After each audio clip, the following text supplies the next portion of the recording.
ना ध्वनि कोई हो ना पता कुछ लगे, आए चुपके से ग्वालों की टोली।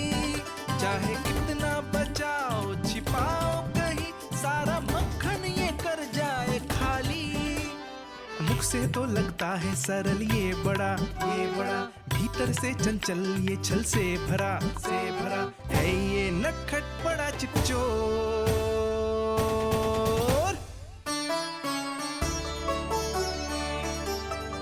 इतनी ऊपर टांग रही हो मौसी? कान्हा सच में आ गयो तो मैं तो धन्य हो जाऊंगी।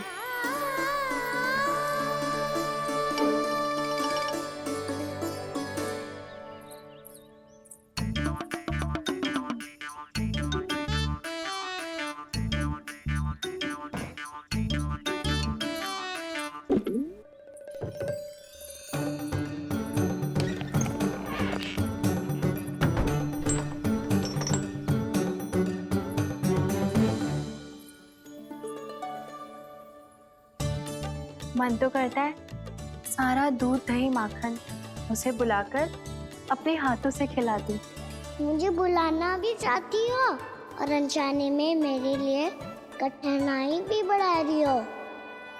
पर मेरे यहाँ क्यों आएगा कान्हा? इससे अच्छा तो यही होगा कि कल माखन बेचने के लिए कहीं से सकट का प्रबंध कर लूं।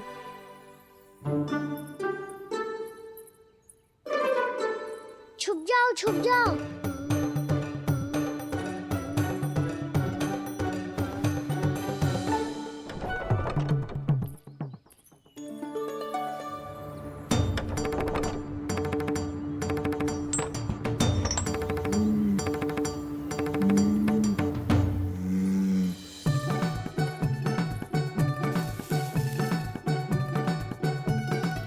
वैसे भी वो ठहरा राजकुमार, एक साधारण गोपी के यहाँ का माखन काहे खाएगो। तो भी बावली हो गई है सावित्री। कान्हा आना भी चाहे तो इतनी दूर आएगा कैसे?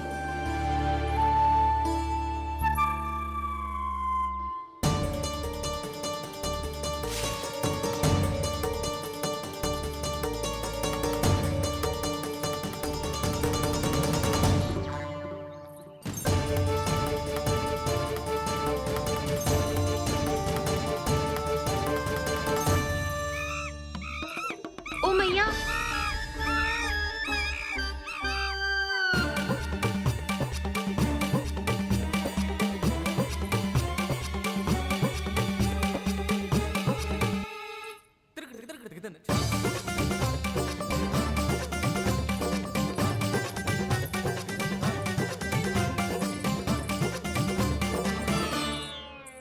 सब खड़े हो जाओ।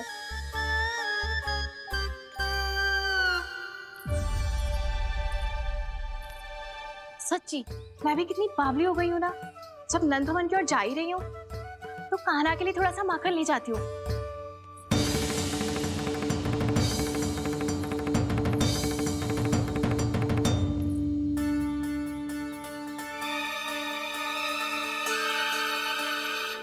कान्हा, यहाँ ये मेरा स्वप्न है या फिर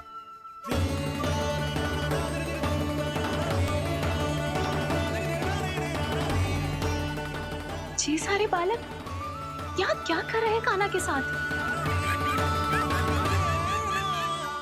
क्या जानकी सत्य कह रही थी? कान्हा यहाँ पर माखन चुराने आया है। मुझे स्वयं जाके इसे माखन खिलाना चाहिए। चलो, सावित्री मौसी के वापस लौटने से पहले मैं कार्य समाप्त करके वापस भी जाना है। कोई पकड़ी मत जाना।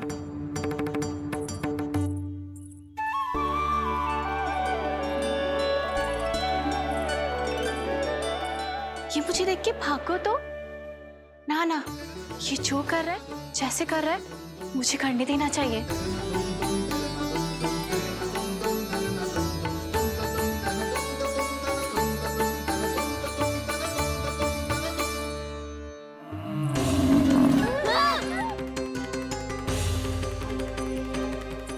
हे नारायण मैया,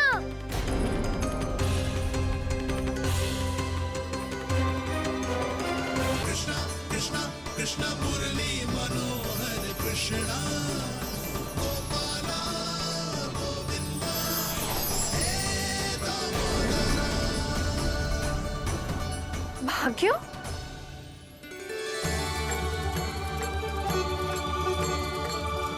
कान्हा, एक तो चोरी की और ऊपर से मूर्ख बना के भाग को।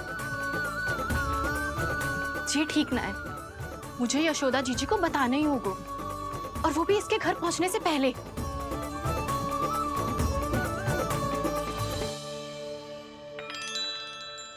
अरे पल्लू मत खींच, तनिक रुक जा, दे रही हूँ, पूजा तो करने दे।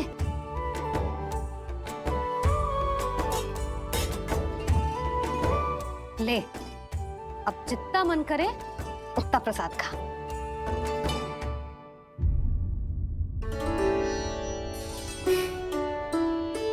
या तो मैं सच्ची बावली हो गई हूँ कि मुझे हर समय कान्हा दिखता रहता है, या फिर मेरा लल्ला कुछ अधिक ही विशेष है कि मेरे साथ ना होके भी सदैव अपनी मैया के साथ ही रहता है।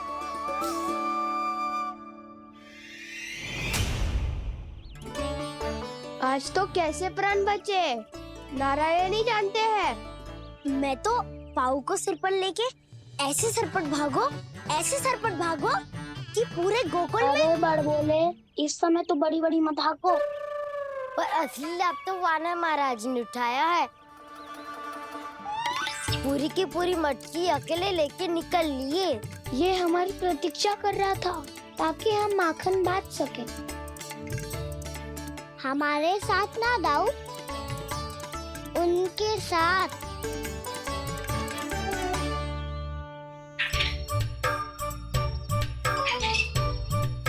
मैं समझ गो कान्हा, एक ना सभी जानवरों की भूख मिट जाए इसलिए गया था तू सावित्री मौसी के यहाँ माखन चुराने। इससे पहले कि वो हमारे यहाँ पहुँच जाए, हमें घर पहुँचना होगा दाऊ। चाहे कछु हो जाए, पर देरी ना होनी चाहिए। इससे पहले के बहुत समय बीत जाए, हमें ये समझना होगा कि लोभ आदमी की बुद्धि को भ्रष्ट कर दे, तो हमारे सोचने समझने की क्षमता को नष्ट कर दे। तो बहुत समय पहले की बात, एक साधु था। वो सुनसान घने जंगल में रहकर साधना करता था। ब्रह्म ज्ञान को प्राप्त करने ही वाला था कि अचानक से एक दिन उसे एक सुनहरी बिल्ली दिखाई थी। उसने उसे देखो तो सोचो कि ये तो बहुत सुंदर है, इसे तो मेरे पास रहना चाहिए, और उसने उस बिल्ली को अपने पास रख लिया। फिर उसने सोचो कि इसे तो दूध की आवश्यकता होगी और उसके लिए गाय की, तो उसने एक गाय भी रख ली। अब गाय को चारे की आवश्यकता होगी और चारे के लिए भूमि की। नारायण की कृपा से भूमि का प्रबंध भी हो गयो। अब भूमि को जोतनो है, चारा उगानो है, चारा काटनो है और उसे गाय को खिलानो है। गाय को खिला के उसे दूध निकालनो है और दूध निकाल के बिल्ली को पिलानो है। कार्य बढ़ गो। अब उसे लगो कि सहायता के लिए 2 जोड़ी हाथ और होने चाहिए, तो उसने विवाह भी कर लियो। कुछ समय बीतो और संतान हो गई और उसे एक बड़े घर की आवश्यकता अनुभव हुई। इसी प्रकार धीरे धीरे लोभ ने उसे अपनी छाया में ले लिया और वो नारायण की साधना कर ब्रह्म ज्ञान को पाने के अपने परम लक्ष्य को भूल गो। फिर अनेक वर्ष बीतने के पश्चात उसकी अपने गुरु से भेंट हुई। पहले तो उन्होंने उसे पहचाना नहीं, और पहचानो तो उनने कही कि एक बार, बस एक बार अपने कर्तव्य से भटका था तू, और देख कैसे देखते ही देखते लोभ के जंजाल में गहरे ही गहरे धंसता चला गया। सोचो, कहीं उस व्यापारी को धन के लोभ में अपना वचन देकर आप सब भी जे ही भूल तो ना करने जा रहे। परिवार, घर द्वार, भोजन, सुख शांति, जीने के लिए आवश्यक जिस सब कुछ तो है आपके पास। इसीलिए मुझे चिंता हो रही कि जिस प्रकार उस साधु ने ब्रह्म ज्ञान प्राप्ति का अवसर गवा दिया था, आप सब भी इस लोभ में आकर अपना सुख चैन ना गवा जाए।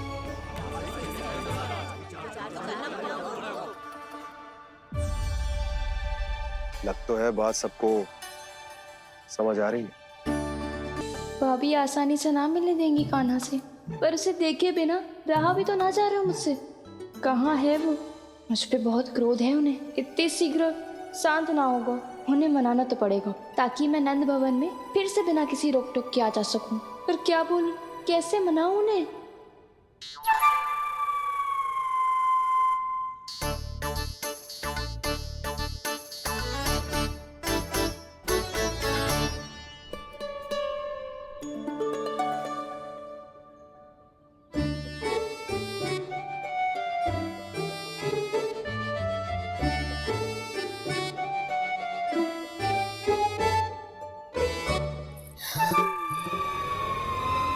वाह, जिसने मेरे लल्ला पर चोरी का आरोप लगायो, वो ही आज मेरे घर में चोरी चोरी प्रवेश कर रही है। नाना भाभी, ऐसी कोई बात ना है।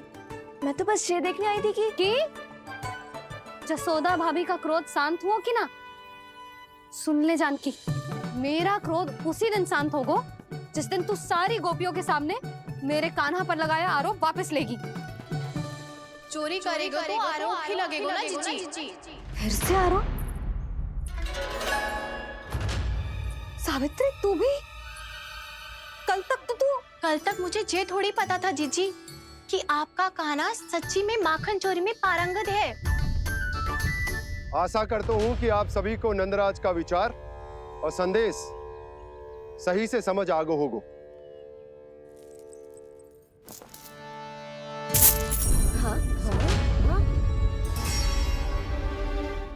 सिक्कों की खनक बता रही है कि पोटली कितनी भारी है। एक ही दिन में कितनी उड़न पा गई जे।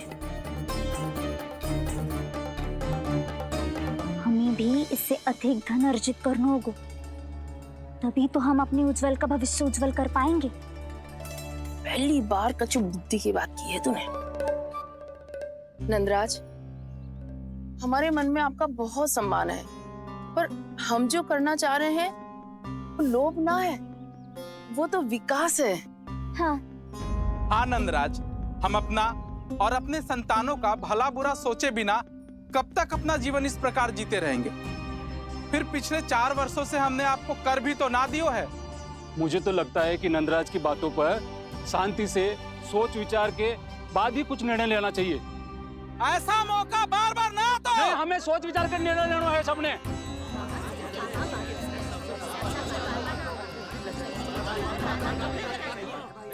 चोरी में पारंगत? हाँ जीजी, उसने टोली बनाई है और उसका नाम भी रखा है चौर्य विद्या प्रसारण टोली, और आपका कान्हा उसका अध्यक्ष है। अच्छा, तो कान्हा पूरी टोली लेकर आया था चोरी करने तेरे घर? और नहीं तो क्या।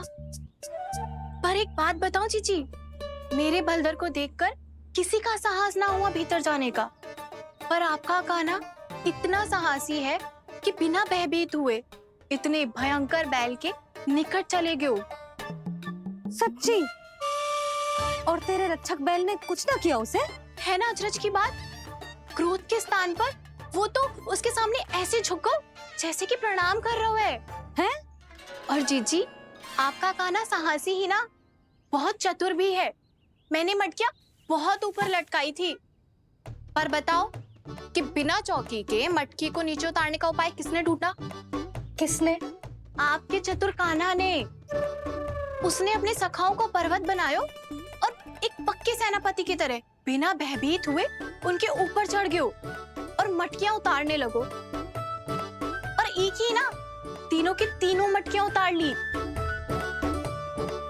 तीनों? हाँ जीजी, और वो इतना दयालु है कि पहले एक मटकी का माखन सब में बांट दियो और फिर बची हुई 2 मटकियों में से एक मटकी अपने सखाओं को दे दी और फिर दूसरी मटकी एक भूखे वानर को दे दी।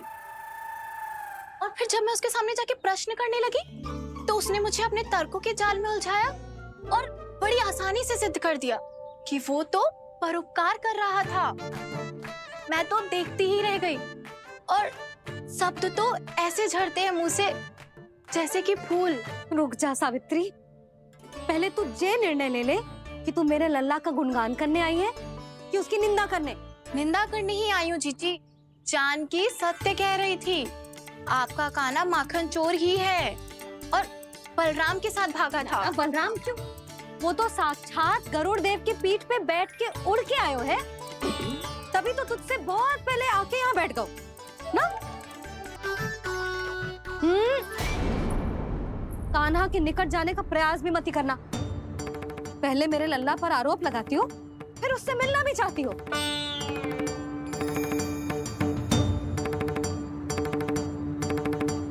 पर जीजी चोरी। अरे उसे तो चोरी का अर्थ भी ना पता होगा। तुम दोनों को नारायण का भय भी ना है क्या? हाँ, मेरे लल्ला पर आरोप लगाने से पहले तुम दोनों को लज्जा ना आई? हे नारायण, अब आप ही बताओ मैं क्या करूं? लग तो है किसी की घोर दृष्टि लगी है कि बार बार मेरे लल्ला पर आरोप लगते हैं। किसी की क्या, तुम दोनों की दृष्टि लगी है। या तो तुम दोनों मनगढ़ंत कथाओं को सत्य बताना छोड़ दो, या फिर कृपा करके मेरे घर आना बंद कर दो।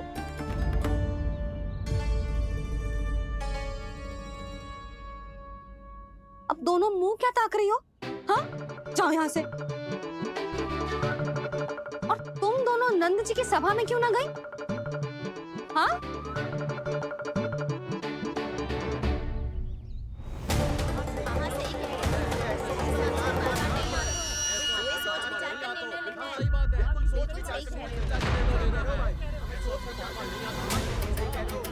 जी कौन? पहले तो कभी ना देखो इसे।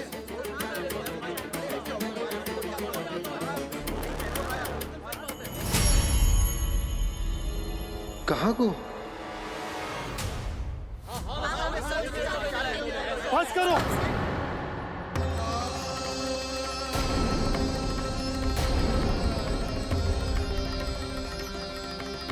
मेरी आंखों के सामने मैं गोकुल में इस तरह फूट पड़ते ना देख सकता। राजा हूं मैं, परंतु आज तक मैंने कोई भी निर्णय आप सब पर ना थोपो और ना ही आज थोपूंगा। मुझे पता है आप सबके पास कल सूर्यास्त तक को समय, इसीलिए मेरी विनती है कि आप घर जाकर रात्रि को इस बात पर पुनः विचार अवश्य कीजिएगा। सोचिएगा कि कोई भी व्यापारी अविश्वसनीय रूप से सस्ता क्रय विक्रय क्यों करेगा, जब तक कि उसका कोई छुपा हुआ लाभ ना हो। हमें सोचना होगा कि कहीं हम उसके बिछाए जाल में फंस तो ना रहे।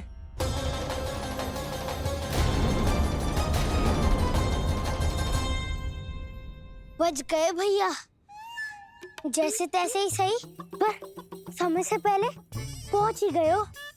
सावित्री मौसी तनिक सी बात को इतना बड़ा चढ़ा के बोल रही थी जितना उज्जवल भी ना बोलतो।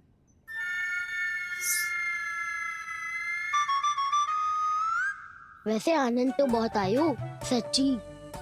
हाँ, बेहतर लगा तो माखन भी तो मिला और परोपकार भी होगा। बता कान्हा, और किसके घर जाना है अब? आज ही तो हमें शिक्षा मिली है, इतनी शीघ्र भूल गए तुम सब। लोग के चक्कर में पड़ोगे तो फंसोगे। लोग के चक्कर में पड़ोगे तो फंसोगे।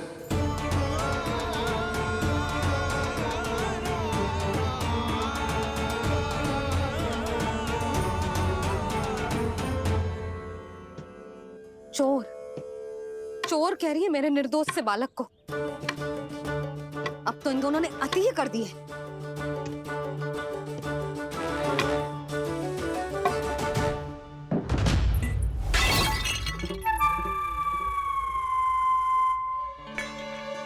से भी अभी फूटना था।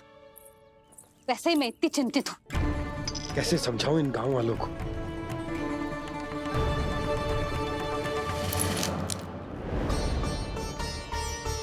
कोई समझने को तैयार ही ना है।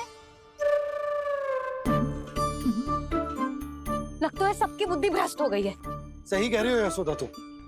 मुझे तो लगता है कि सोचना समझना ही छोड़ दिया सबने। अनेकों तर्क देके समझा दियो, सिद्ध कर दियो, पर इनकी मोटी बुद्धि में कछु आतो ही ना है।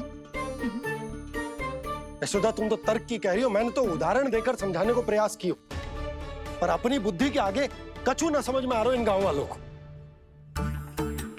क्या सारे के सारे गांव वाले मेरे लल्ला पर आरोप लगा रहे हैं? जी क्या कह रही हो तुम? मैं तो गांव वालों की बात कर रहा हूँ जो नारायण के नाम पर वचन देकर उस अपरिचित व्यापारी को अपने दूध, दही, घी, माखन सब देने को तैयार है। लो कर लो बात। मैं गोपियों की बात कर रही हूँ जो लल्ला पर माखन चोरी का आरोप लगा रही हूँ। और आज तो सावित्री ने भी लल्ला को माखन चोर कह के पुकारो है।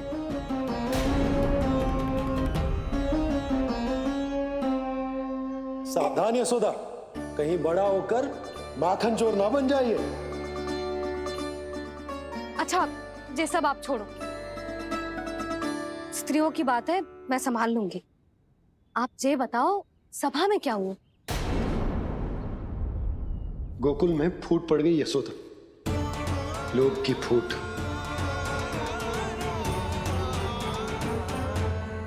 अरे रुको रुको रुको, व्यापारी जी रुकिए रुकिए। नंदराज ने प्रयास तो बहुत किया था व्यापारी जी, पर कुछ व्यक्तियों को छोड़ करके किसी के कान पे जूं तक नहीं रेंगी।